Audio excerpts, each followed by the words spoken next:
Hello दोस्तों, आज की इस वीडियो में हम ancient and medieval Indian political thought के अंतर्गत आपकी एक यूनिट है कौटिल्य थ्योरी ऑफ स्टेट। आज की इस वीडियो में हम आपके इस यूनिट को काफ़ी डिटेल में कवर करेंगे। प्लीज़ वीडियो को पूरा देखना ताकि सारी बातें आपको समझ में आ सके। यहाँ पर सारी बातें सिलेबस के अकॉर्डिंग होंगी, इसलिए यही कहूँगा सारे जितने भी टॉपिक्स आपको यहाँ पे बताए जाएंगे सारे के सारे आपके लिए इंपॉर्टेंट है और प्लीज़ वीडियो को पूरा देखना। आगे बढ़ने से पहले एक बात यहाँ पे और समझा दूँ आपको। देखिए, ये जो आपकी यूनिट है कौटिल्य, इसमें आपको एक टॉपिक पढ़ना है मंडल सिद्धांत का। ठीक है, तो मंडल सिद्धांत वाला जो टॉपिक है, मंडल सिद्धांत वाला ये जो टॉपिक है, इसको हम एक सेपरेट वीडियो में समझेंगे। कहने का मतलब ये है कि आज के इस वीडियो में हम मैक्सिमम जो भी टॉपिक हमें पढ़ने हैं उनको हम कवर कर लेंगे आज की ही वीडियो में। लेकिन एक टॉपिक आपको पढ़ना है मंडल सिद्धांत का, जो कि कौटिल्य के द्वारा दिया गया एक इंपॉर्टेंट सिद्धांत है। ठीक है, बहुत जगह यूज होता है ये वाला सिद्धांत, तो इसको हम एक सेपरेट वीडियो में समझेंगे। तो कुल मिलाकर आप ऐसे भी कह सकते हैं कि दो वीडियो में हम कौटिल्य वाली यूनिट को कवर कर लेंगे। लेकिन आज की ये वीडियो थोड़ी बड़ी भी हो सकती है। क्यों बड़ी हो सकती है? क्योंकि मैक्सिमम जो भी टॉपिक हमें पढ़ने हैं वो आज की इस वीडियो में हम कवर कर लेंगे, और जो इंपॉर्टेंट एक और टॉपिक है वो है मंडल सिद्धांत का, उसे हम एक सेपरेट अलग वीडियो में डिस्कस करेंगे।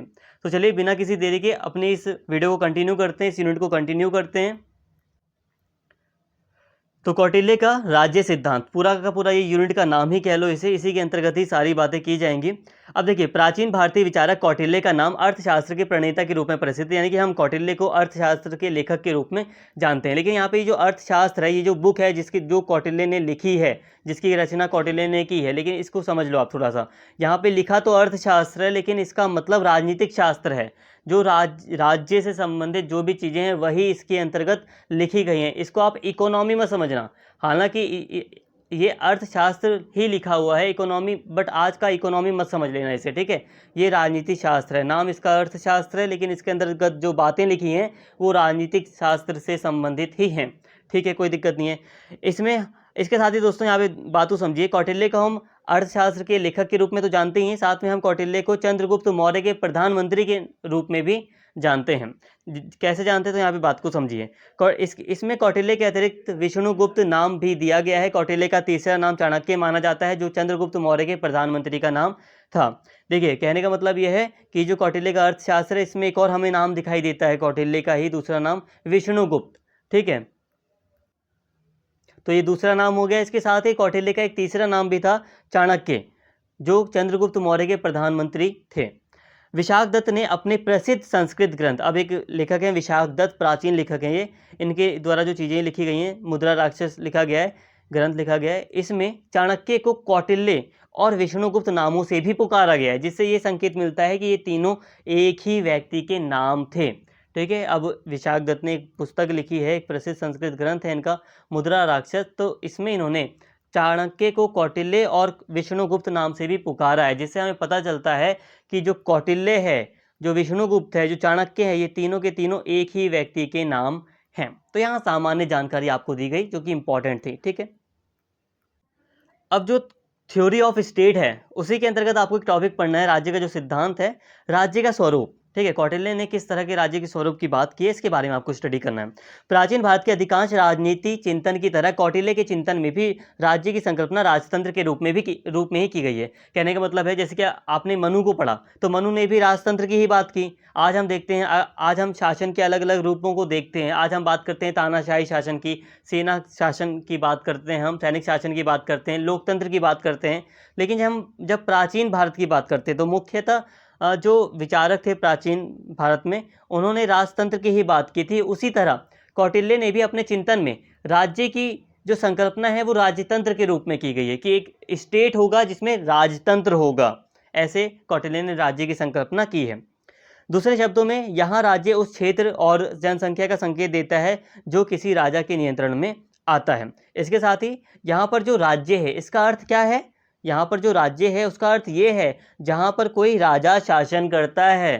ठीक है, आज के टाइम की अगर मैं बात करूँ तो आज के टाइम पर आप कहोगे कि राज्य यानी कि स्टेट वो है जिसकी अपनी एक फिक्स्ड बाउंड्री होती है, जिसको सभी देश एक स्टेट के रूप में मान्यता देते हैं, जहाँ पर एक प्रभुसत्ताधारी होता है, एक जो मान्यता प्राप्त कोई व्यक्ति होता है जो शासन करता है। आज राज्य की ऐसी ऐसी डेफिनेशन है। ठीक है, लेकिन हम कौटिल्य के टाइम की बात कर रहे हैं, तो उस टाइम की या कौटिल्य के अनुसार हम बात कर रहे हैं, तो यहाँ पर राज्य का क्या अर्थ है? राज्य का अर्थ ये है कि राजा जहाँ पर नियंत्रण, जो क्षेत्र, जो जमीन किसी राजा के अंडर में है, वो राज्य है। जहाँ पर एक पॉपुलेशन है जिसके ऊपर एक राजा पॉपुलेशन है और एक क्षेत्र है, एक ज़मीन है जिसके ऊपर राजा शासन कर रहा है, तो उसे हम राज्य कहेंगे उस टाइम के अकॉर्डिंग है यहाँ पर। इस राज्य के अंतर्गत लौकिक मामलों में राजा की शक्ति सर्वोच्च है, परंतु अपने कर्तव्यों के मामले में राजा अपने स्वयं धर्म से बंधा है और धर्म की व्याख्या का अधिकार किसी अन्य सत्ता जैसे कि ब्राह्मण को हो सकता है, जो मंत्री के रूप में उसे उचित मंत्रणा देता है। लौकिक मामलों का मतलब है जो सांसारिक जो मामले हैं, जो ज़मीनी स्तर पर जो मामले हैं, वो ईश्वरीय चीज़ों को अगर हम छोड़ दें तो लौकिक हैं ये, ठीक है। लौकिक आप समझ जाएंगे, जैसे कि अलौकिक मतलब होता है ईश्वरीय चीज़ों से जुड़ा हुआ है, और लौकिक मतलब जो हकीकत में जो चीज़ें हैं, संसार है ये, ठीक है। तो यहाँ पर देखिए, बात को समझिए, हम यहाँ पर समझ रहे हैं कि कौटिल्य ने किस राज्य के स्वरूप की बात की है। तो यहाँ पे हम देखते हैं कि कौटिल्य ने राज्य को राजतंत्र के रूप में देखा है, सिंपल। और राज्य की डेफिनेशन क्या है यहाँ पर? राज्य का मतलब यहाँ पर यह है कि जिस क्षेत्र पर जिस जनसंख्या के ऊपर कोई राजा शासन करता है, उसे यहाँ पर राज्य समझा गया है, ठीक है। इसके साथ ही जो राजा है वो अपने क्षेत्र में उसकी शक्ति सबसे ऊपर है, ठीक है। लेकिन हाँ, उसे राजा को धर्म से बांधा गया है। जो राजा है, ठीक है, जो राजा है वो धर्म के अंडर में है। और धर्म की व्याख्या कौन करेगा? तो धर्म की व्याख्या कोई पुरोहित हो सकता है, कोई ब्राह्मण हो सकता है, या कोई मंत्री के रूप में कोई ब्राह्मण या कोई ऊंचे वर्ग का व्यक्ति हो सकता है जो उसे सलाह देगा। स्पेशली यहाँ पे ब्राह्मण ही है। कौटिल्य ने राज्य को अपने आप में साध्य मानते हुए सामाजिक जीवन में उसे सर्वोच्च स्थान दिया है। कौटिल्य ने ना, साध्य का मतलब होता है लक्ष्य। अब अपने आप में साध्य का मतलब है एंड इन इटसेल्फ का यहाँ पे मतलब यह है कि कौटिल्य ने स्टेट को बहुत ज़्यादा इंपॉर्टेंट दी है, कि स्टेट अपने आप में लक्ष्य है। हमें सब सारा फोकस स्टेट पर करना चाहिए, एक राजा को अपने स्टेट पर सारा फोकस करना चाहिए, यह है। धर्म और नैतिकता के प्रति उनका दृष्टिकोण रूढ़िवादिता से परे है। मनुस्मृति के प्रणेता मनु के विचार से हटकर उन्होंने राज्य के हित को सर्वोपरि रखा है। कहने का मतलब सिंपल सा है, देखिए, कौटिल्य और मनु, जो मनु हैं और जो कौटिल्य हैं, इनमें एक अंतर यहाँ पे आपको साफ साफ अभी बता देता हूँ मैं। कौटिल्य ने राज्य को ज़्यादा इंपॉर्टेंस दी है। कौटिल्य ने जो स्टेट है उसके हित को सबसे ऊपर रखा है। अब ये क्या है, आगे समझ में आएगा। राज्य के हित के सामने वे कहीं कहीं नैतिकता के सिद्धांत को भी परे रख देते हैं। उनके इन्हीं सिद्धांतों के आधार पर आचार्य कौटिल्य को भारत का मैकियावेली कहा जाता है। वैसे मनु और कौटिल्य की विचार परंपरा में बहुत बड़ी खाई नहीं है, क्योंकि वे प्रायः एक ही सभ्यता के प्रतिनिधि हैं, मतलब आसपास के ही टाइम पीरियड के व्यक्ति हैं, प्राचीन भारत के ही व्यक्ति हैं। अंतर है तो यह है कि मानव धर्मशास्त्र यानी कि मनुस्मृति के प्रणेता मनु धर्म को सर्वोपरि स्थान देकर राज्य को धर्म के अधीन कर देते हैं, जबकि अर्थशास्त्र के रचयिता कौटिल्य अर्थ को सर्वोच्च स्थान देते हैं। अब यहाँ पे बात को समझिए। देखिए, मनु और कौटिल्य में एक सबसे बड़ा जो अंतर है वो ये है दोस्तों, मनु और कौटिल्य में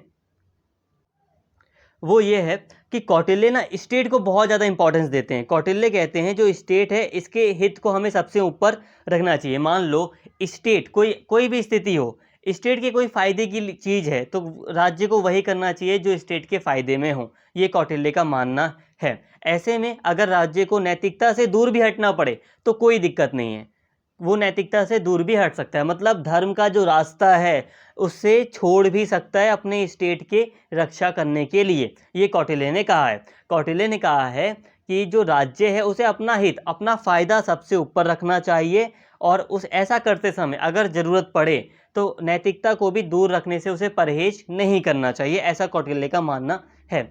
हालांकि कौटिल्य ये नहीं कह रहे कि जो राजा है वो तानाशाह बन जाए, ऐसा कुछ नहीं है, लेकिन हाँ, कौटिल्य राज्य को ज़्यादा इंपॉर्टेंस दे देते हैं, और वो यहाँ तक भी कह देते हैं कि अगर ज़रूरत पड़ जाए तो जो नैतिक भावनाएं, जो धर्म है, धर्म मतलब यहाँ पर कर्तव्य है, उससे थोड़ा हटा भी जा सकता है, उससे परे भी हुआ जा सकता है। दूसरी तरफ जो मनु है, तो मनु थोड़े यहाँ पर जो नैतिकता है उस पर ज़्यादा बल देते हैं, मनु धर्म पर ज़्यादा बल देते हैं। मनु ने राज्य को ज़्यादातर धर्म से पूरी तरह एक तरह से बांध कर रख दिया है कि राजा को धर्म के अकॉर्डिंग ही चलना है। कौटिल्य ने भी धर्म से राजा को बांधा है, लेकिन कौटिल्य ने थोड़ी सी छूट भी दी है, थोड़ी ज़्यादा ही छूट दी है कौटिल्य ने, कि अगर ज़रूरत पड़े तो राजा को धर्म से हटकर भी राज्य के हित में काम करना चाहिए। राजा के लिए जो अच्छा है, राज्य के लिए जो अच्छा है, राज्य स्टेट के लिए जो चीज़ अच्छी है, उसके हित में कार्य करना चाहिए। ये कौटिल्य ने कहा है कि जो पूरा जो स्टेट है, जो देश है, जो राज्य है, उसके हित में, उसके इंटरेस्ट में जो चीज़ है, उसी के लिए कार्य करना चाहिए राजा को, स्टेट को, यही चीज़ सही रहेगी, ठीक है। दूसरी तरफ जब हम मनु को देखते हैं तो मनु क्या करते हैं, मनु धर्म के अधीन कर देते हैं राज्य को। जो राजा है, जो राज्य है, उसको धर्म से पूरी तरह बांध देते हैं। तो मतलब दायित्व और कर्तव्य बहुत ज़्यादा बढ़ जाते हैं राजा के, मनु के अनुसार। तो मनु और कौटिल्य में ये थोड़ा सा अंतर है, ठीक है। यहाँ पर एक लाइन भी दी गई है कि जो मनु है वो धर्म को सबसे ऊपर रख देते हैं, लेकिन जो कौटिल्य हैं वो अर्थ को सबसे ऊपर रखते हैं। अर्थ का मतलब पता है, यहाँ पर अर्थ का मतलब आप राज्य से समझ सकते हैं, स्टेट से समझ सकते हैं। गहराई से समझेंगे ना तो कुल मिलाकर स्टेट ही निकलेगा। तो स्टेट को ज़्यादा सबसे ऊपर रखते हैं कौटिल्य। तो यहाँ तक टुकड़ों में ही सही, लेकिन बातें आपको समझ में आ गई होंगी। सॉरी, माफ़ी चाहूँगा अगर आपको टुकड़ों में थोड़ा थोड़ा अजीब लग रहा हो, लेकिन कुल मिलाकर मेरा पर्सपेक्टिव यही रहता है कि आपको सारी बातें समझाऊँ। तो बातें आपको समझ में आ गई होंगी कि क्या चीज़ कैसे है। इसके साथ ही एक चीज़ यहाँ पर छूट गई, मैकियावेली शब्द का मतलब यहाँ पर छूट गया। अब यहाँ पर देखिए, कौटिल्य ने जो भी अभी मैंने आपको कौटिल्य जी के बारे में जो भी मैंने आपको यहाँ पे बातें बताई, इन्हीं आधारों पर कौटिल्य को भारत का मैकियावेली कहा जाता है। ऐसा इसलिए क्योंकि देखिए, इटली के एक विद्वान थे मैकियावेली, जिन्होंने राजा को सलाह दी थी कि राजा को भी नैतिकता से दूर हट जाना चाहिए और राज्य के हित में कार्य करना चाहिए। हालांकि ये कौटिल्य से बहुत समय बाद आए हैं, ठीक है। कौटिल्य बहुत पुराने हैं, कौटिल्य हजारों साल पुराने हैं और ये कुछ 100 साल पुराने हैं, ज़्यादा नहीं है ये मैकियावेली। तो यहाँ पे देखिए, मैकियावेली इटली के हैं और ये ऐसी ही बात करते हैं कि जो राजा है उसे राज्य के हित में ही कार्य करना चाहिए। ऐसा करते समय लोगों के अधिकारों का भी उल्लंघन करना पड़े या नैतिकता से दूर भी हटना पड़े तो इसमें कोई दिक्कत नहीं है, ये मैकियावेली कहते हैं। तो इसी आधार पर हम जब कौटिल्य के विचारों को जब हम देखते हैं तो हमें यही दिखाई देता है कि कौटिल्य ने भी ऐसा ऐसा कहा है कि नैतिकता से हटा भी जा सकता है। तो इसीलिए कौटिल्य को भारत का मैकियावेली कहा जाता है। हालांकि ये मैं अगर अपनी पर्सनली यहाँ पर राय रखूँ तो कौटिल्य बहुत पुराने हैं। जो बातें मैकियावेली आज से 400 साल पहले बात बता रहे हैं, एग्जैक्ट मुझे याद नहीं है कब के मैकियावेली, लेकिन आज से लगभग 400-300 साल पहले मैकियावेली रहे होंगे, 400 साल लगभग, ठीक है। तो कौटिल्य मैकियावेली आज से जो 400 साल पहले लगभग जो बातें बता रहे हैं, कौटिल्य ने हजारों साल पहले ही वो बातें बताई हैं।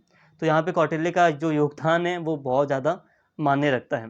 तो यहाँ तक सामान्य बातें थी, आपको समझ में आ गई होंगी। मैं सामान्य बातें कहता हूँ, लेकिन यहाँ पे ये सारी चीज़ें आपके लिए इम्पॉर्टेंट है, ज़रूरी है।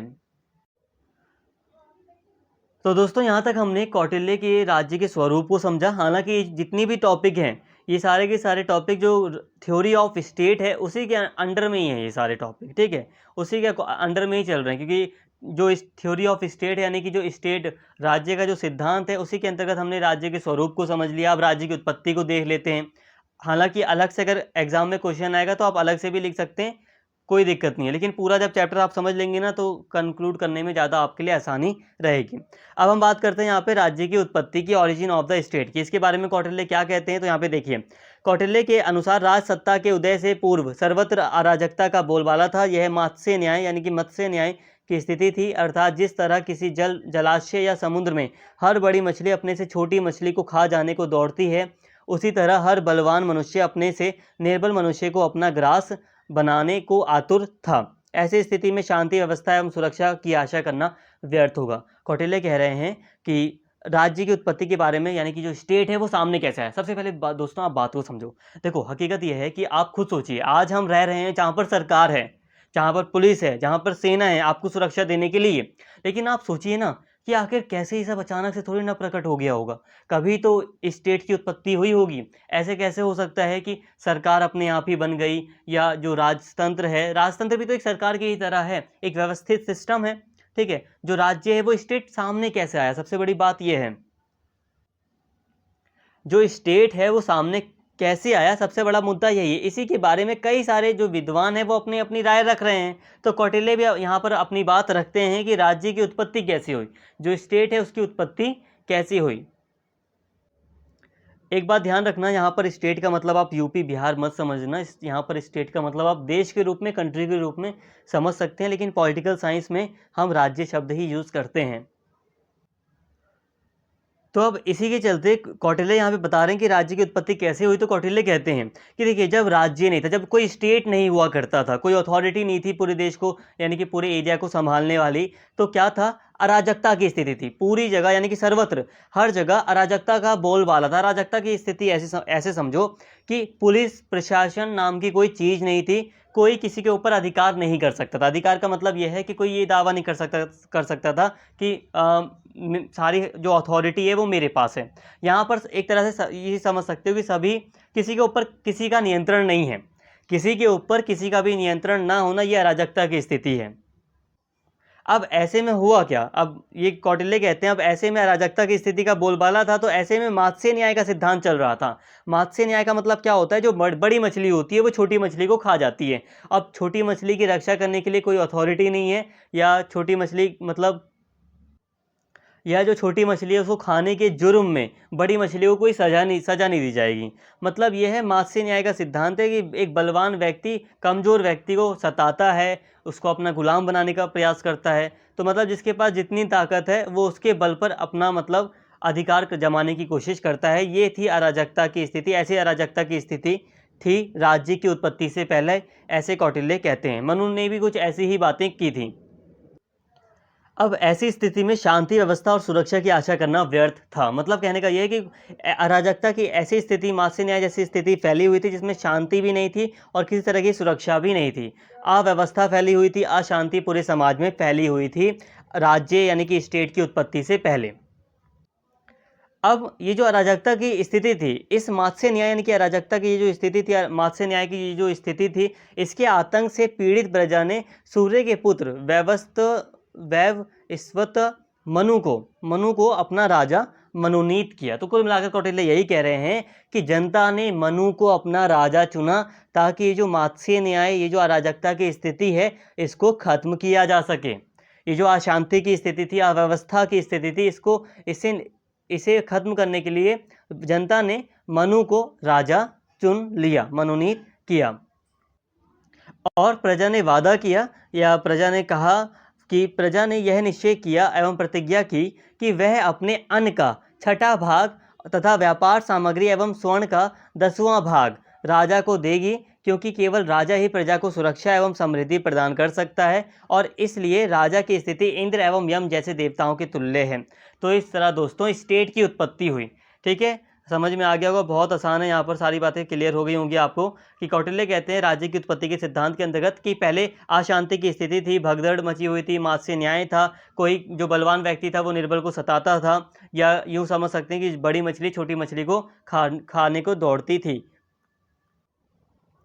और ऐसी अराजकता की स्थिति से, ऐसी जो अशांति की स्थिति है, इससे लोग सुरक्षा पाने के लिए, इसे खत्म करने के लिए लोगों ने मनु को अपने राजा के रूप में चुन लिया और इस तरह राज्य की उत्पत्ति हुई। राजा बन गया मतलब एक स्टेट बन गया, है ना, एक संभालने वाला व्यक्ति आ गया राजा के रूप में, तो इस तरह एक स्टेट बन गया ना, एक राज्य स्थापित हुआ। तो इस तरह राज्य की उत्पत्ति हुई। और जो प्रजा है उसने टैक्स देने की भी मतलब यहाँ पे अब व्यवस्था करी कि हाँ वो टैक्स के रूप में, कर के रूप में अपने अन्न का 6वां भाग देगी, और जो भी व्यापार सामग्री होगी, जो सोना वगैरह वो खरीदेंगे लेंगे तो उसका 10वां भाग वो देंगे राजा को। हाँ, और इस तरह राजा को बहुत ज़्यादा सम्मानजनक स्थिति दी गई। राजा की जो स्थिति है उसकी तुलना इंद्र और यम जैसे देवताओं के समान रखी गई। तो ये सारी चीज़ें हैं। राजा का तिरस्कार करना पाप है, जिसके फलस्वरूप दैवी दंड यानी कि ईश्वरीय दंड मिलता है, अतः प्रजा को चाहिए कि वह राजा का निरादर कभी ना करे। ये सारी चीज़ें हैं। दूसरी ओर राजा का भी ये कर्तव्य है कि वह प्रजा की रक्षा में कोई त्रुटि यानी कि कमी ना रहने दे, क्योंकि इसी दायित्व को स्वीकार करने पर ही उसे प्रजा उसका भाग यानी कि टैक्स देती है। यदि प्रभु सत्ताधारी अपने कर्तव्यों का पालन ना कर पाए तो क्या प्रजा उसके विरुद्ध विद्रोह कर सकती है? कौटिल्य ने तो ऐसा नहीं कहा, परंतु उनके कराधान सिद्धांत ने संभवतः यह निष्कर्ष निकाल सकते हैं कि यदि प्रजा यानी कि राजा प्रजा की भलाई की व्यवस्था ना कर पाए तो प्रजा उसे कर देना बंद कर सकती है। तो देखिए दोस्तों, यहाँ पर राजा को कौटिल्य के द्वारा ने भी राजा को एक सम्मानजनक स्थिति मतलब दी है, और कौटिल्य ने भी राज्य की उत्पत्ति के बारे में जो बातें बताई मैंने आपको बता दी। ठीक है, अब यहाँ पर बात आती है कि देखिए प्रजा तो अपना कर्तव्य प्रजा को तो निभाना है कि राजा का सम्मान करना है, प्रजा को ये उसका कर्तव्य है प्रजा का, और टैक्स वगैरह देना है। लेकिन साथ में ही राजा के लिए भी कुछ कर्तव्य हैं, जैसे कि राजा प्रजा की रक्षा करेगा, उसमें कोई कमी नहीं रहने देगा, साथ में जो प्रजा है वो टैक्स देगी। ठीक है, ये चीज़ें हैं। लेकिन एक चीज़ ये भी है यहाँ पर कि जो राजा होगा, जो प्रभु सत्ताधारी होगा, अगर वो अपने कर्तव्य का पालन ना करे, तो क्या प्रजा को, जनता को उसके विरुद्ध विद्रोह कर देना चाहिए? इस बारे में कौटिल्य ने क्या कहा है? तो देखो, स्पष्ट रूप से कौटिल्य ने ये तो नहीं कहा कि विद्रोह कर दो, लेकिन हाँ, कौटिल्य ने अपने जो टैक्स थ्योरी ऑफ टैक्सेशन है, इसके अंतर्गत ये साफ तौर पर कहा है कि अगर राजा टैक्स लेकर भी भलाई नहीं कर पा रहा, लोगों के लिए व्यवस्था नहीं कर पा रहा, तो जनता उसे टैक्स देना बंद कर सकती है। तो दोस्तों, अब हम बात करते हैं राज्य के कृत्य की, यानी कि फंक्शन ऑफ द स्टेट की। अब देखिए, कौटिल्य ने राज्य सिद्धांत के अंतर्गत, थ्योरी ऑफ स्टेट के अंतर्गत, राज्य के कृत्य यानी कि फंक्शन ऑफ द स्टेट की बात भी की है, और अब हम इसी टॉपिक को समझने जा रहे हैं। यहाँ पर एक चीज़ ध्यान से समझना, यहाँ पर जो टॉपिक का मतलब है वो ये है कि राज्य के कृत्य यानी कि जो राज्य है, जो स्टेट है, उसके क्या कार्य हैं, ठीक है, उसके क्या फंक्शन हैं, ये लिखा है यहाँ पर, इसका मतलब ये है। लेकिन साथ में आप ये एक बात ये भी समझ लो कि राज्य और राजा में कोई खास अंतर नहीं है। देखिए, राजा जैसा होगा वैसा ही राज्य होगा। और सबसे बड़ी बात, यहाँ पर हम राजतंत्र के रूप में ही सारी बातें कर रहे हैं, तो राजतंत्र में राजा ही सर्वोच्च होता है। हालांकि राजा के ऊपर क्या नियंत्रण लगाया है कौटिल्य ने, मनु ने, वो अलग बात है, लेकिन फिर भी राजतंत्र में तो एक राजा जो होता है वो काफ़ी ज़्यादा पावरफुल स्थिति में होता है। तो कुल मिलाकर हम ये कह सकते हैं कि राजा जैसा होगा राज्य भी वैसा ही होगा। राजा अच्छा तो राज्य भी अच्छा। और यहाँ पर लिखा है कि राज्य के क्या कार्य हैं, तो आप, जैसा मैंने आपको बताया कि राज्य और राजा में अंतर नहीं है ज़्यादा, तो आप ये भी समझ सकते हैं कि राजा के क्या कार्य हैं, राजा को कौन से कर्तव्य निभाने हैं, राजा के क्या फंक्शन होंगे। तो यहाँ पर कहीं कहीं पे जहाँ पे राज्य लिखा है, तो आप राजा के रूप में भी समझ सकते हैं कि राजा के क्या कार्य हैं, ठीक है। तो किंग और स्टेट में ज़्यादा अंतर यहाँ पर नहीं है। कौटिल्य के अनुसार राजा का कर्तव्य है कि, देखिए यहाँ पे लिखा है ना, राजा का कर्तव्य है, तो राज्य का ही कर्तव्य है या राजा का कर्तव्य है, यहाँ पर बात सिमिलर है। राजा का कर्तव्य है कि वह लोगों की स्त्रियों और एवं संपत्ति को हानि ना पहुँचने दे, उसे मिथ्या भी मान जैसी बुराइयों से दूर रहना चाहिए। कहने का मतलब है, जो राजा है उसका कर्तव्य यह है कि वो सुरक्षा प्रदान करे स्त्रियों को, लोगों की जो संपत्ति है उसको सुरक्षा प्रदान करे। साथ में जो अभिमान जैसी बुराई है उससे राजा को दूर रहना चाहिए। इसके साथ ही सांसारिक आनंद उठाते समय भी उसे सदाचार की अवहेलना नहीं करनी चाहिए। कहने के लिए, देखो, राजा के पास काफ़ी चीज़ें होती हैं जिससे वो अच्छे से, मतलब, अपना जीवन जी सकता है। संसार की जो भी सुख सुविधाएं हैं वो उनका लाभ उठा सकता है, लेकिन साथ में यहाँ पे यही कहा जा रहा है कि जो सांसारिक आनंद है, इसका आनंद लेते समय, जो भी चीज़ें हैं ये सब, मतलब आनंद उठाते समय, सांसारिक आनंद उठाते समय उसे सदाचार की अवहेलना नहीं करनी चाहिए। मतलब एक डिसिप्लिन में रहना चाहिए, एक सदाचार में रहना चाहिए। राजा की समुचित शिक्षा एवं आत्मसंयम सफल शासन के मूल मंत्र है। कहने का मतलब यह है कि जो राजा है उसकी शिक्षा अच्छी होनी चाहिए, और आत्मसंयम, मतलब अपने ऊपर कंट्रोल हो राजा का, तो ये ज़्यादा अच्छा रहेगा शासन के भलाई के लिए। कौटिल्य ने लिखा है कि राजा को प्रजा की सुरक्षा के लिए 8 प्रकार की दैवी विपत्ति, मतलब जो, मतलब नेचुरल है, उसका निवारण करना चाहिए। तो राजा को, कौटिल्य ने लिखा है कि 8 प्रकार की दैवी विपत्तियों का निवारण राजा को करना चाहिए। जैसे कि आग लग जाए, या बाढ़ आ जाए, महामारी जैसी स्थिति पैदा हो जाए, दुर्भिक्ष, अकाल वगैरह आ जाएं, चूहे, सांप, शेर, भूत प्रेत। तो इन 8 विपत्तियों की बात कौटिल्य ने की है कि इनसे सुरक्षा करनी चाहिए राजा को इनका निवारण करना चाहिए। राजा को चाहिए कि पीड़ित लोगों की पुत्रवत रक्षा करे। गुप्तचरों की, जो जासूस हैं, उनकी सहायता से अपराधियों को पकड़ने की विधियों का निर्देश देते हुए आचार्य कौटिल्य विभिन्न प्रकार के अपराधियों के लिए दंड भी निर्धारित करते हैं।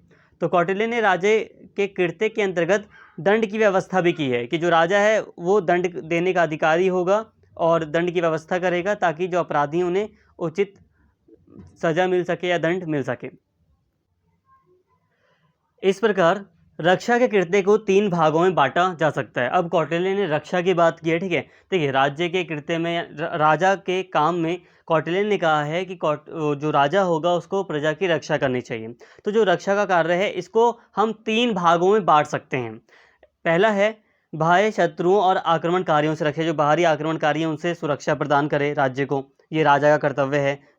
राज्य की आंतरिक व्यवस्था एवं न्याय की रक्षा करें, ठीक है, जो आंतरिक व्यवस्था है उसको बनाए रखे, न्याय वगैरह दे सबको।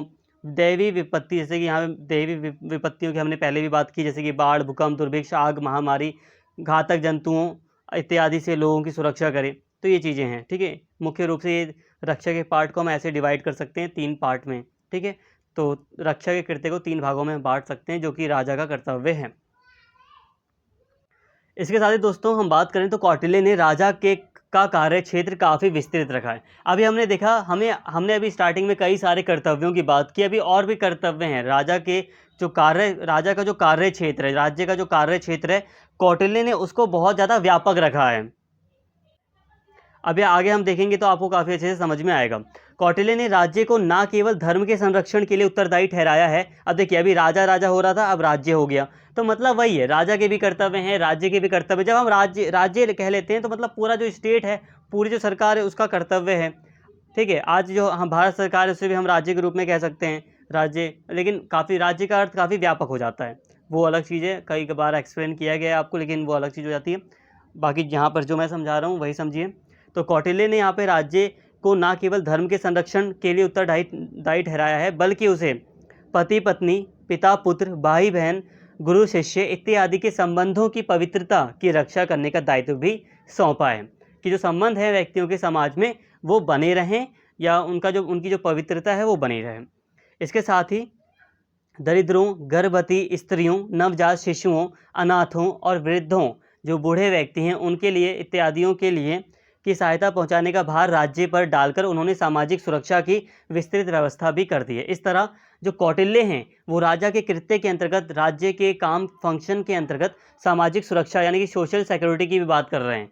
सोशल सिक्योरिटी का मतलब ये हो गया, जैसे कि गर्भवती स्त्रियां हैं, जो गरीब लोग हैं बहुत ज़्यादा, जो नवजात शिशु हैं, अनाथ व्यक्ति हैं, जो वृद्ध हो गए हैं, तो उनके लिए राज्य कुछ कार्य करें, ठीक है, उनको सहायता पहुंचाए। तो इस तरह उनको सामाजिक सुरक्षा दी गई है। आज भी हम इसकी बात करते हैं और आज भी हम देखते हैं इन सब चीज़ों को। उन्होंने विवाह के बाद संबंध विच्छेद, जैसे विवाह के बाद तलाक वगैरह होता है, तो इसके ऊपर परित्याग, पुनर्विवाह, स्त्रियों के सतीत्व एवं सम्मान की रक्षा, अवयस्क बालिकाओं के संरक्षण, प्रेमिका के संबंधों तथा वेश्याओं के व्यवसाय इत्यादि से संबंधित नियमों का विस्तृत विवेचन किया है। तो हर चीज़ के नियम भी बनाए हैं, कौटिल्य ने हर चीज़ के लिए यहाँ पर नियम भी बनाए हैं। प्रजा के मनोरंजन के साधनों जैसे कि नाटकों, द्यूत क्रीड़ा इत्यादि के नियमन एवं नियंत्रण का भार भी वे राज्य पर डाल देते हैं। उन्होंने लिखा है कि राज्य को नगर तथा गांव में शिविर तथा दुर्ग में उपयुक्त दूरी पर मध्य दुकानें एवं स्वयं स्थापित करनी चाहिए, या फिर व्यापारियों को निजी दुकानें खोलने की अनुमति देनी चाहिए। कौटिल्य ने पशुओं के वध तथा मांस के विक्रय के नियम भी लिखे हैं और उनकी बारीकियों पर प्रकाश भी डाला है। तो कुल मिलाकर आप ये भी कह सकते हैं दोस्तों कि कौटिल्य ने राज्य का जो कार्य क्षेत्र है उसको बहुत ज़्यादा बड़ा किया है, राज्य को कई सारी जिम्मेदारियां सौंपी हैं। वो यहाँ तक कि शराब की दुकानों की भी बात करते हैं कि राज्य को खोलनी चाहिए। अगर राज्य नहीं खोलना चाह रहा तो जो निजी व्यापारी हैं उन्हें खोलने की इजाज़त यानी कि अनुमति देनी चाहिए। इसके साथ ही वो कई सारे विस्तृत नियमों की भी बात करते हैं। उन्होंने कई चीज़ों को लेकर नियम भी बनाए हैं। ऊपर अभी मैंने बात की मैंने कई चीज़ों के नियम के बारे में। इसके साथ ही यहाँ पर हम देख सकते हैं कि पशुओं के वध तथा मांस के विक्रय के नियम भी लिखे हैं और उनकी बारीकियों पर भी प्रकाश डाला है। कौटिल्य सभी व्यवसायों एवं व्यापारों पर राज्य के नियंत्रण के समर्थक हैं। वे यहाँ तक कहते हैं कि वैद्यों, जो वैद्य होते हैं, ठीक है, यहाँ पे अगर मैंने थोड़ा गड़बड़ लिख दिया होगा तो आप सही कर लेना। वैद्य आप समझते हैं, वैद्य कौन होता है, जो आप डॉक्टर के रूप में समझ सकते हैं। तो जो वैद्य होते हैं, ठीक है, इलाज करने वाले, तो उनको गंभीर रोगियों के सभी मामलों की सूचना शासन को देनी चाहिए। यदि ऐसी सूचना दिए बिना रोगी की मृत्यु हो जाए तो वैद्य दंड का भागी होगा। मतलब यहाँ पे एक बहुत अच्छी चीज़ कही है यहाँ पर कौटिल्य ने अपने अर्थशास्त्र में, कि जो गंभीर रोगी हैं उनकी इन्फॉर्मेशन राज्य को होनी चाहिए। मतलब एक विभाग हो, डिपार्टमेंट हो या कुछ भी व्यवस्था हो जिसमें जो वैद्य होंगे, एक तरह से कह लो आप डॉक्टर जो होंगे, तो वो उन गंभीर रोगियों की सूचना देंगे राज्य को पता होना चाहिए कि कौन रोगी मतलब गंभीर स्थिति में है। और अगर वो ऐसी सूचना ना दें और गंभीर रोगी की मतलब मृत्यु हो जाए तो जो वैद्य है उसे भी दंड दिया जाएगा। इसी प्रकार स्वर्णकारों, जुल्हाओं, धोबियों इत्यादि के लिए भी अर्थशास्त्र में व्यावसायिक नियमों का विस्तृत विवरण दिया गया है। कर, लाभ और ब्याज की दरें भी कौटिल्य ने निर्धारित की हैं। अब जैसे कि समाज में जो अलग अलग कामगार मतलब अलग अलग जो श्रेणियां हैं, व्यापारिक श्रेणियां कह लो या काम करने की जो अलग अलग श्रेणियां हैं, जैसे कि सुनार, जुलाहा है, धोबी हो गए, तो इन अलग अलग वर्ग के लिए भी नियम बनाए गए हैं कि उनका जो व्यवसाय है वो उन व्यवसाय में कौन कौन से नियमों को फॉलो करेंगे। ठीक है, विस्तृत नियम बनाए गए हैं। और जो ब्याज है, कर है, टैक्स है, जो भी है, इन सब प्रॉफिट कितना होना चाहिए, तो इसके बारे में भी कौटिल्य ने कई सारे नियम निर्धारित किए हैं। उनके अनुसार राजमार्गों, राष्ट्र पथों तथा मार्ग के दूरी सूचक स्तंभों का व्यवस्थापन एवं नियंत्रण भी राज्य के हाथों में रहना चाहिए। अब देखिए, कोई राजमार्ग कितने किलोमीटर दूर है तो बड़े बड़े खंभे गाड़े जाते हैं ना, कि हाँ इतने किलोमीटर आगे आपका ये चीज़ पड़ेगी, ये शहर इतने किलोमीटर है। तो ये जो खंभे हैं वो भी, उनकी व्यवस्था भी राज्य अपने हाथों में ले, या जो रोड वगैरह हैं उनको सही से उनकी देखरेख करें, राजमार्ग वगैरह को सही से ध्यान मतलब व्यवस्थित करे राज्य।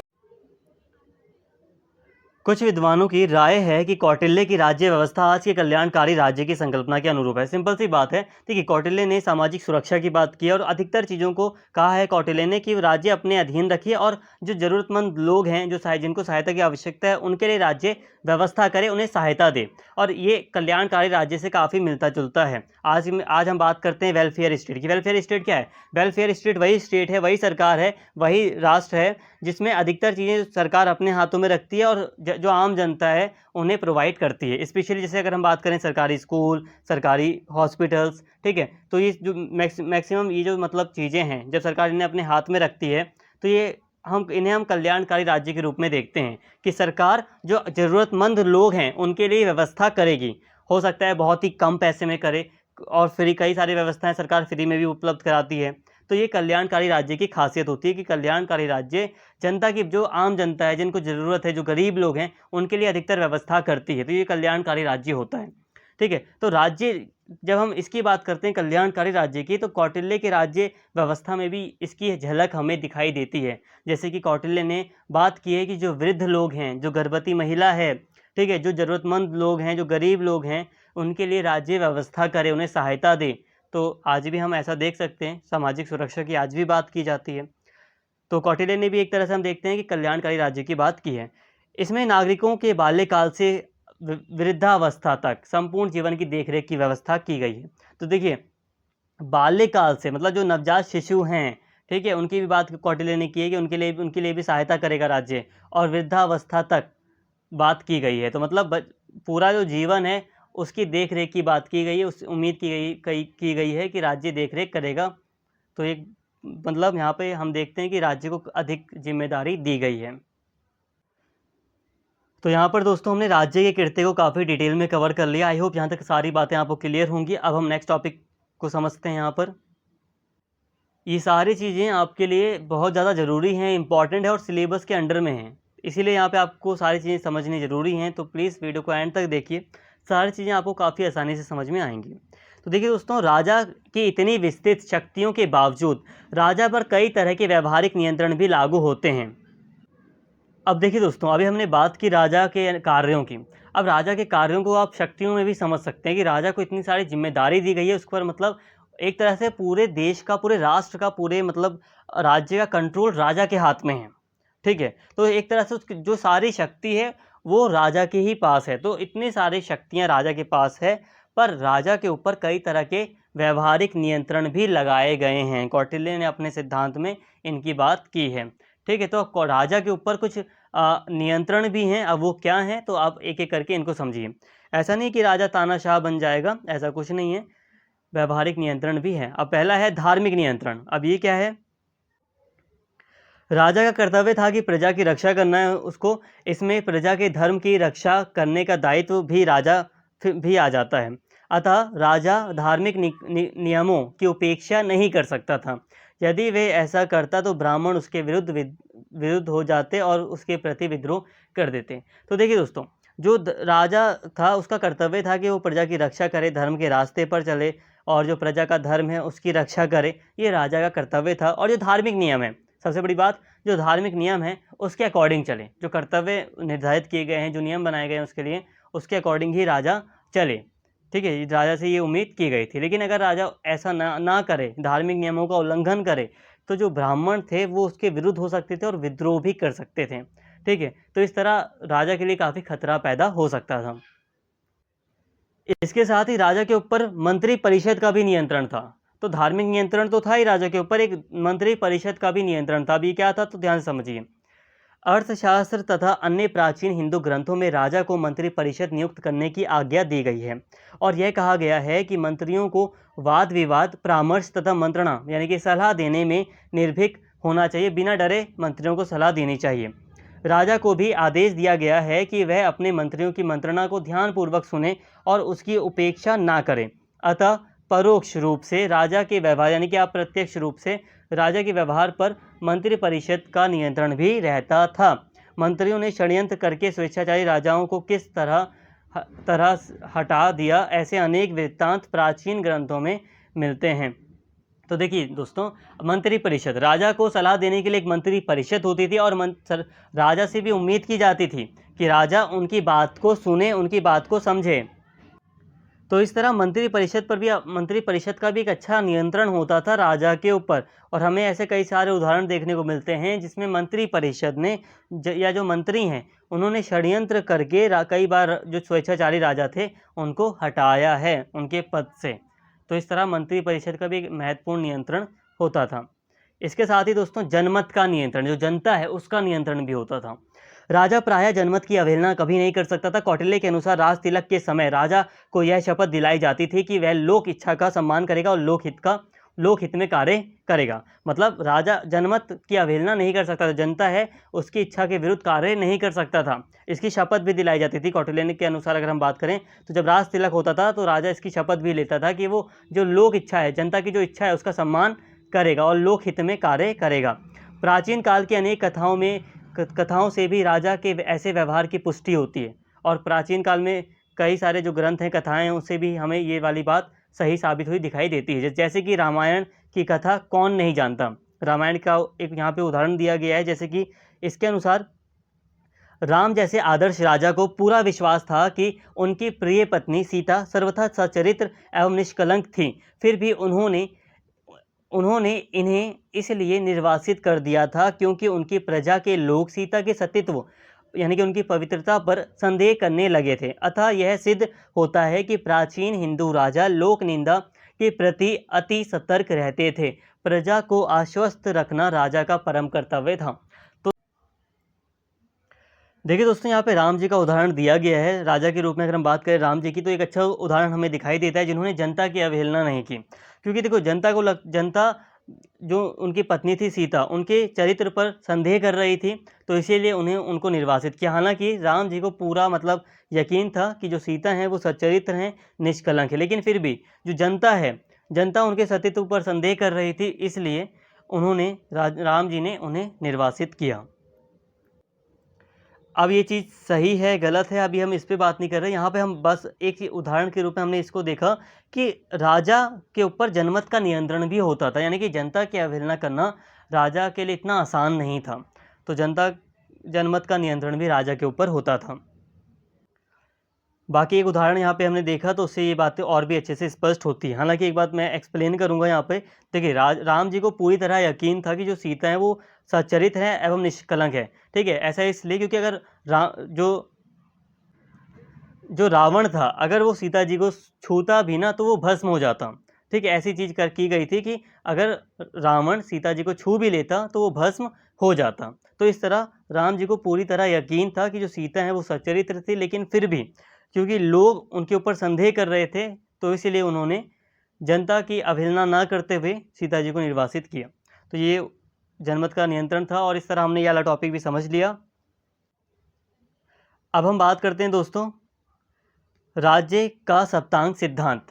अब 7 organs theory of the state की अब हम बात करते हैं।